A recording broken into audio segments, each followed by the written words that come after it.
ब्रह्मा विष्णु महेश को अजरो अमर अविनाशी मानने वाला ब्रज का एक पंडित कैसे आया संत रामपाल जी की शरण। उसमें दिया हुआ था ब्रह्मा विष्णु महेश के माता पिता कौन है। तो मैंने ये सोचा कि मतलब कहाँ से संत पैदा हो गए जिन्होंने ब्रह्मा विष्णु महेश के माँ बाप भी पैदा कर दिए, क्योंकि मैं अपने आप को बड़ा विद्वान पंडित मानता था, क्योंकि मैं कृष्ण का रोल में अदा कर चुका था, रामलीला में मैं राम जी का रोल अदा कर चुका हूँ। तो ये देखते हुए कि मेरे से ज्यादा कौन जान सकता है कि इनके बारे में, और ये बोलते ब्रह्मा विष्णु महेश के कोई माता पिता हैं। तो मैंने अपनी घरवाली से कहा कि एक ना एक दिन मैं इनसे जरूर साथ करूंगा और उनको बताऊंगा कि आप दुनिया में गलत ज्ञान दे रहे हैं। अचंभा ये है जिसे 3 हॉस्पिटल्स के डॉक्टर ने कर दिया था मृत घोषित, आखिर कैसे वो बच्चा जीवित हो उठा, इसके पीछे कौन सी शक्ति है। तो बच्चे की नब्ज नाड़ी देख करके, सब जगह देख करके, तो मेरे को कहा हाथ लगा के ऐसा करो, बाहर निकल जाओ सुबह सुबह, क्योंकि हम सुबह सुबह डॉक्टर ने वहां स्वर्ण जयंती हमको भेजा था, बोल रहे थे बाहर निकल जाओ। सुबह सुबह क्या मूड खराब करने आ गए यहाँ पे, बच्चा मरा हुआ है और हमारा हॉस्पिटल बदनाम करने के लिए आए हो, चलो निकलो वहां से। ऐसे मेरे को निर्फात वालों ने बोल दिया भाई कि आपके हाथ जोड़ते हैं, आप ले जाओ। ऐसे ही स्वर्ण जयंती वालों ने बोल दिया भैया आप यहाँ से जाओ, ये बच्चा आपका कोई बचने की कोई उम्मीद नहीं है। तो मैं वो बच्चा, जब उन्होंने डॉक्टर ने मृत घोषित कर दिया उस बच्चे को, तो मैंने फिर हार के यही सोचा कि हारे का सहारा मेरा सतगुरु रामपाल जी हमारा। तो मैंने वहां पे कॉल लगाई और ये कहा उनसे कि मेरे परमपिता परमात्मा आपकी कृपा से मेरे बच्चा हुआ है और ये बच्चा डॉक्टरों ने मृत घोषित कर दिया है। हे परमपिता, अगर ये आपकी आत्मा है, हे मालिक, तो इसे बताइए मैं क्या करूं, मेरे पास इतना पैसा भी नहीं है।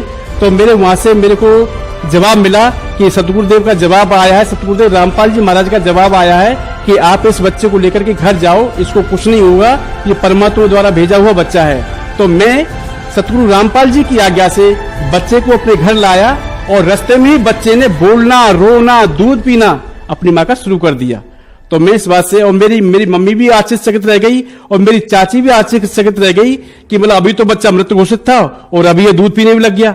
तो ये परमात्मा ही की ही कृपा है जो कि आज बच्चा मेरे को स्वस्थ मिल रहा है और मृत बच्चा मेरा आज मेरी गोदी में, मेरे आंगन में हंसता खेलता डोल रहा है। जी, मेरा नाम गोविंद राम शर्मा पचौरी है। मैं मथुरा वृंदावन यूपी उत्तर प्रदेश से हूँ। मेरा गांव जौनाई है। सर क्या काम करते हैं आप? जी, मैं एक डेंटल डॉक्टर हूँ। मैंने 3 साल आर्मी हॉस्पिटल में काम किया है, जाके गुड़गांव में है एक डुंडा हेड़ा ECHS polyclinic, ex serviceman contributory health scheme, उसमें मैंने काम किया हुआ है। सर, संत रामपाल जी महाराज से नाम दीक्षा लेने से पहले आप क्या भक्ति साधनाएं करते थे? सांसारिक रूप से मैं जो भक्ति साधना करता था तो वो ही आपकी कह देते हैं कि ना बुढ़िया पुराण, वो ही मैं करता आ रहा था। जैसे दुर्गा जी की पूजा करना, शंकर जी की पूजा करना, हमारे ब्रज में कृष्ण जी को मानते हैं तो हम कृष्ण जी की पूजा करते थे। हमारे मम्मी पापा ने, बाप ने जैसा भी हमको सिखाया, इनकी हम पूजा करते आ रहे थे, तो इन्हीं की हम पूजा करते थे। सर, आपने बताया कि आप दुर्गा जी की पूजा करते थे, कृष्ण जी की पूजा करते थे, तो इन सब भक्ति साधनाओं से क्या लाभ मिले आपको?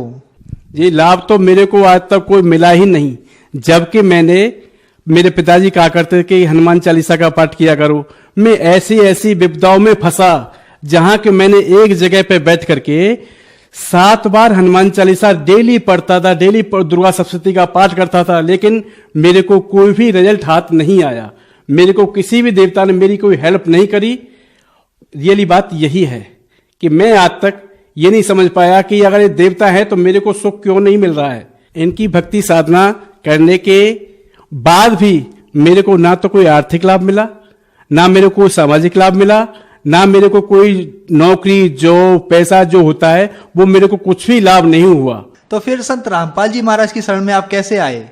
ये मैं आपको बताना चाहूंगा कि संत रामपाल जी महाराज की जानकारी ये मेरे को 2011 में गुड़गांव में मिली। वो कैसे मिली कि मैं अपनी क्लिनिक पर जा रहा था, मेरी गुड़गांव में एक क्लिनिक है दांतों की, उस पर मैं जा रहा था, तो कोई किराए के लिए कमरा पूछने के लिए मेरे से आया कि भैया यहाँ पे कोई कमरा है क्या। तो मैंने कहा था हाँ, सामने वाला कमरा खाली है। तो उन्होंने वो कमरा ले लिया। तो दूसरे दिन उन्होंने वो पोस्टर लगा दिया जो रामपाल जी महाराज के जो सेवकों के लिए वो सेवा देते हैं, तो अवश्य जानिए। तो मैंने उसको पढ़ा कि इन्होंने क्या लगाया है कि उसमें दिया हुआ था ब्रह्मा विष्णु महेश के माता पिता कौन है, ऐसे करके उनके कई क्वेश्चन थे। तो मैंने ये सोचा कि मतलब कहां कहां से संत पैदा हो गए जिन्होंने ब्रह्मा विष्णु महेश के माँ बाप भी पैदा कर दिए, क्योंकि मैं अपने आप को बड़ा विद्वान पंडित मानता था, क्योंकि मैं कृष्ण का रोल में अदा कर चुका था, रामलीला में मैं राम जी का रोल अदा कर चुका हूं। तो ये देखते हुए कि मेरे से ज्यादा कौन जान सकता है कि इनके बारे में, और ये बोलते ब्रह्मा विष्णु महेश के कोई माता पिता हैं। तो मैंने अपनी घरवाली से कहा कि एक ना एक दिन मैं इनसे जरूर शास्त्रार्थ करूंगा और उनको बताऊंगा कि आप दुनिया में गलत ज्ञान दे रहे हैं। तो एक दिन मैंने क्या किया कि अपनी घरवाली को बुलाया, मैंने कि चलो आज इनसे शास्त्रार्थ करते हैं, क्लिनिक पे हम बाद में जाएंगे। तो मैंने उनको बुलाया, मैंने कि खटखटाई कुंदी, तो वो बाद आए, हाँ जी। मैंने कि ये आपने क्या लिख रखा है कि ब्रह्मा विष्णु महेश के माता पिता कौन है? मैंने हाँ, तो ये हमारे वो बोल रहे थे कि ये तो हमारे गुरुजी बताते हैं। मैंने क्या बताते हैं, कौन है इनके माता पिता? इनको तो कोई माता पिता है ही नहीं, ये तो अजरो अमर हैं, और आप कहते हैं कि माता पिता हैं। तो उन्होंने मेरे से ज्ञान चर्चा की, मैंने उनसे ज्ञान चर्चा की। तो आप यकीन मानना कि उन्होंने ऐसे ऐसे तर्क मेरे को दिए, क्योंकि मैं भी पहले से भक्ति में था, चाहे मैं किसकी भक्ति करता था, किसी की भक्ति करता था, लेकिन मैं इस भक्ति में था। तो मेरे को वो ज्ञान एक्यूरेट समझ में आ गया कि रियली में ये है। तो मैं पानी पानी हो गया उस ज्ञान को सुन के। मैंने कि रियली में अगर ऐसा ज्ञान है तो भाई मैं अब तक कहां था? मैं क्या अवमान कर बैठा था कि मेरे अलावा कोई और भी कोई इतना ज्ञानी हो सकता है, कोई से वो शास्त्र करने के लिए सोचे? तो उन्होंने मेरे को एक चिप दी और एक मेरे को ज्ञान गंगा दी। तो आप यकीन मानना कि मैंने वो ज्ञान गंगा और चिप कैसे सुनी, वो मैं आपको बताता हूं अभी। कि मेरी क्लिनिक का टाइम था सुबह 9 बजे से रात को 9 बजे तक। तो 9 बजे जैसे मैं क्लिनिक से आया तो मैं अपने बच्चों को बोल देता कि आप सभी सो जाओ, और मैं ये ज्ञान देखता हूं, ज्ञान की कंपैरिजन करता हूं कि ज्ञान कहां तक कैसे कैसे सत्य है।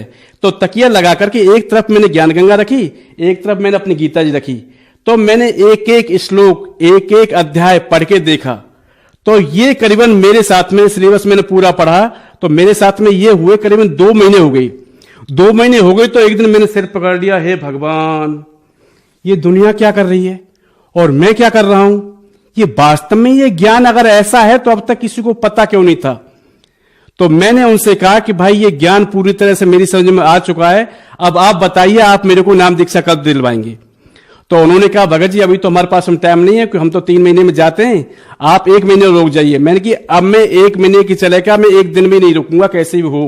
तो मैं अब अपनी घरवाली को मैंने बताया कि भाई देखो भगवान ये है तो ये कबीर साहब भगवान है, गुरु है तो गुरु दुनिया में कोई है तो संत रामपाल जी महाराज हैं, ज्ञान है तो ज्ञान ये है। तो मैंने अपनी घरवाली को बताया तो बोल रही थी कि कोई बात नहीं, आपने इतनी मेहनत करी है 2 महीने, आपने पेज पलट पलट के और आपने इतना बता रहे हैं, तो मैं आप पे विश्वास करती हूं और आप उन पे विश्वास करते हैं, तो मैं भी आपके ही साथ नाम दीक्षा लूंगी। मैं तो फिर हो जाता यार। फिर तो हम क्या हुआ, दूसरे दिन हम वहां पे बरबला आश्रम में हम गए। तो बरबला आश्रम में हम गए तो वहां पर जाकर के मैं सोच रहा था कि भाई कहां मैंने दुनिया से पैर छुवाए हैं, कृष्ण का रोल मैंने किया था, मैंने दुनिया से पैर छुवाए और अब मैं किसी के पैर छूऊंगा? मैं इतना बड़ा अपने आप को पंडित मानता था। तो ये देखते हुए तो मैं वहां पर सो गया। तो फिर थोड़ी देर सोचो मैंने कि मैं दुनिया को क्या देखूंगा, क्योंकि मेरे अंदर अगर कैंसर हो गया तो उसका दुख तो मैं ही भुगतूंगा। इसलिए मैंने कि चलो नाम दीक्षा ले ही लेता हूं। तो मैंने परम संत तत्वदर्शी संत रामपाल जी महाराज से प्रथम बार उनसे नाम दीक्षा ली, दंडवत प्रणाम किया। उस परमात्मा स्वरूप मेरे सतगुरु रामपाल जी महाराज ने मेरे ऊपर कृपा करी और मेरे को नाम दीक्षा दी। सर, संत रामपाल जी महाराज से नाम दीक्षा लेने के बाद आपको क्या लाभ मिले? देखो, अगर आप लाभ वाली बात करते हैं तो मेरे को तो दिन प्रतिदिन लाभ हो रहे हैं। तो मैं किसी काम से एक पहाड़ी इलाके से मैं गुजर रहा था, गुड़गांव थोड़ी एक पहाड़ी है। तो एक आदमी मेरे पीछे और बैठा हुआ था स्कूटर पे, वो था उत्तराखंड का मनीष कन्याल नाम का। तो बैठा हुआ था तो अचानक ही हमारा पेट्रोल खत्म हो गया और वहां से पेट्रोल पंप था करीब 3-4 किलोमीटर आगे। तो क्या हुआ, हम पैदल दोनों उसको स्कूटर को धक्का मार के ले जा रहे थे। तो एक लड़का आया करीब 20-25 साल का, बोल रहा था हरियाणी भाषा में बोल रहा था, भाई क्या हो गया भाई? मैंने कहा भाई कुछ नहीं हुआ, कोई नहीं, वह नहीं कुछ तो हो गया होगा स्कूटर में। मैंने भैया कुछ नहीं, पेट्रोल खत्म हो गया है। तो उन्होंने कहा तो पेट्रोल ले ले फिर। मैंने कहा मेरे को पेट्रोल नहीं चाहिए आपकी। मैंने क्यों नहीं चाहिए? मैंने नहीं, हमारे गुरुजी रामपाल जी महाराज ने ये कहा है कि किसी का जो है एहसान अपने ऊपर मत रखना, तो आप तो पेट्रोल दे के चले जाओगे और आपका एहसान हमारे ऊपर हो जाएगा, तो इसलिए हम आपका पेट्रोल नहीं चाहते, आप हमें माफ करें और आप जाइए। तो उसने क्या किया कि अपनी मोटरसाइकिल मेरे स्कूटर के आगे खड़ी कर दी और बोला कि पेट्रोल तो आपको लेना पड़ेगा। मैंने कहा भैया आपके हाथ जोड़ते हैं, क्यों लड़ाई करते हो भाई, हमको पेट्रोल नहीं चाहिए आपका, वरना पेट्रोल तो आपको लेना पड़ेगा। तो मैंने कहा मैं एक शर्त पर पेट्रोल ले सकता हूं कि आगे 3-4 किलोमीटर आगे वो पेट्रोल पंप है, आप मेरे से वादा करो कि वो पेट्रोल आप मेरे से वहां पे भरवाओगे, मैं आपका पेट्रोल भरवाऊंगा। हाँ ठीक है ठीक है ठीक है, आप पेट्रोल लो पहले। मैंने कि पेट्रोल में, फिर भी मैंने एक बहाना लगाया, मैं पेट्रोल कहां से लूं, मेरे पास ना बोतल है ना गिलास है ना कुछ भी नहीं। बात देखो, बहाना मत बनाओ, ये पहाड़ी इलाका है, यहां पर सभी ने दारू बारू पी होगी, तो जो है आप कोई गिलास विलास उठा लो, वही से पेट्रोल आ जाएगा उसमें। मेरे कमाल का आदमी है, बताओ, कोई तो मांगने से पेट्रोल नहीं देता, और ये बंदा मेरे को उपाय भी बता रहा है कि आप झूठे गिलास उठा लो और उसमें पेट्रोल डाल के अपने स्कूटर में डालो। तो मैंने फिर भी ऐसे, मैंने मालिक की मर्जी होगी ऐसी, तो मैंने वो पेट्रोल अपने स्कूटर में डाल दिया। तो आप यकीन मानना, मैं विश्वास के साथ में आपको गवाह सबूत पेश कर सकता हूं, ये कह सकता हूं कि मैंने अपना स्कूटर स्टार्ट किया और मैंने उससे कहा भी आप भी मेरे आगे आगे चलो और आप जो है मैं आपके मोटरसाइकिल में पेट्रोल डलवाऊंगा। तो आप यकीन मानना, मैंने किक मारी, उसने किक मारी, आंखों आगे वो बंदा गायब हो गया। मेरे को ये भी नहीं कि कोई रोड हो के वो गायब हो गया, और सीधा सीधा 4-5 किलोमीटर क्या है, खूब सीधा सीधा मेरे को रास्ता दिख रहा है, मेरे को वो बंदा दिखाई नहीं दिया। तो मैं तो नहीं कहता, लेकिन मैं उससे पहले मेरे पीछे वाले ने बोल दिया कि गोविंद जी, आप कभी कभी अपने गुरु की चर्चा करते हो, रामपाल जी महाराज की, तो मैं दावे के साथ कह सकता हूं कि यह बंदा रामपाल जी ही थे जो आपकी हेल्प करके और आपको जबरदस्ती आपको पेट्रोल दे के गई। तो मैं बड़ा खुश हुआ और प्रफुल्लित हुआ है मेरे सतगुरु रामपाल जी महाराज, आपकी दया आपकी मेहरबानी ऐसी बरसते रहे इस दास के ऊपर। तो ये मेरे को लाभ हुए कि आज से करीबन महीने 15 दिन पहले की बात है कि मेरी जो घरवाली है, मेरी जो धर्मपत्नी है, तो उन्होंने नाम दीक्षा ले रखी है, मेरे साथ ही ली थी। तो उन्होंने क्या किया कि मतलब घर की कुछ सफाई करी थी, तो हमारे परमात्मा स्वरूप रामपाल जी महाराज हमारे हाथों में ना एक रक्षा सूत्र बांधते हैं और वो ये कहते हैं बेटा कि ये तुम्हारी रक्षा करेंगे और मर्यादा में रहते हुए भक्ति करना। तो मेरी घरवाली ने क्या किया कि उस रक्षा सूत्र को काट के और अग्नि में जला दिया कि शाम को मैं नया रक्षा सूत्र पहन लूंगी। तो आप देखिए काल का प्रभाव कि काल दुनिया के पीछे और हमारे पीछे कैसा लगा हुआ है कि मतलब 1 घंटा तब हुआ, उससे पहले उसको बिजली ने पकड़ लिया और बिजली ने ऐसा पकड़ा कि जीभ पलट के अंदर मुंह में घुस गई और 3-4 धक्के खाकर के वो खाट पर आके गिर पड़ी। तो मेरी माँ ने, मेरी भुआ भी थी वहां पे, सभी ने उसको शरीर को दबाया, बच्चे उसके शरीर के ऊपर चढ़े, आध घंटे पीछे जाकर के उसको होश आया। तो आप सभी से मेरी ये प्रार्थना है कि आप भी अनर्गल सेवा, अनर्गल भक्ति ना करके उस परम सतगुरु रामपाल जी महाराज का नाम उपदेश लीजिए। और जैसे मेरी पत्नी को परमात्मा ने बचाया था, आपके ही परमात्मा ऐसे ही सारे काम सारेगा, ये मेरा अनुभव है। सर, जो श्रद्धालु आपको देख रहे हैं, आप उन्हें क्या संदेश देना चाहेंगे? मैं संसार को यही संदेश देना चाहता हूं कि जैसे मेरा बच्चा काल के मुंह से मेरे सतगुरु रामपाल जी महाराज ने बाहर निकाला है, ऐसे ही आपके बच्चे हो, कोई कार्य हो, आपका कोई केस हो, कोई कैसा भी कैंसर हो, आप एक बार मेरे सतगुरु रामपाल जी महाराज को आजमा के देखिए, सत भक्ति करिए और दिल लगा के करिए, आपके सारे काम सफल होंगे।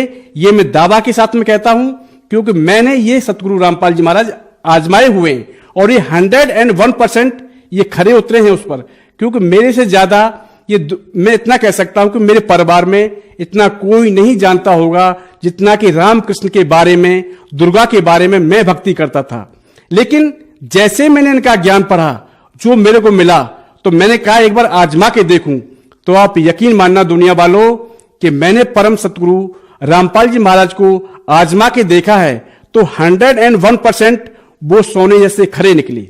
तो आपसे मेरी यही प्रार्थना है कि आप एक बार मेरे सतगुरु द्वारा जो एक पुस्तक बनाई हुई है ज्ञान गंगा, उसको आप तोल मोल के देखो कि उसमें क्या है।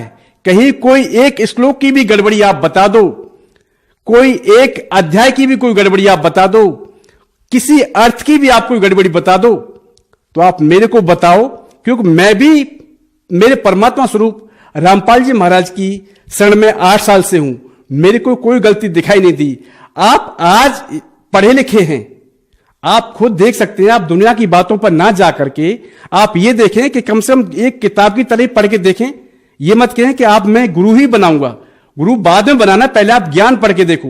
गुरु तो आप अपने आप बनाओगे अगर आपने ये किताब पढ़ ली, तो ये मेरा चैलेंज है। लेकिन दिल लगा के अगर आप किताब पढ़ेंगे तो 101% आप यही गुरु बनाएंगे, यही भगवान मानेंगे, यही ज्ञान मानेंगे। वीडियो को लाइक, शेयर और सब्सक्राइब जरूर करें ताकि यह कल्याणकारी संदेश सारे विश्व तक पहुंच सके। धन्यवाद।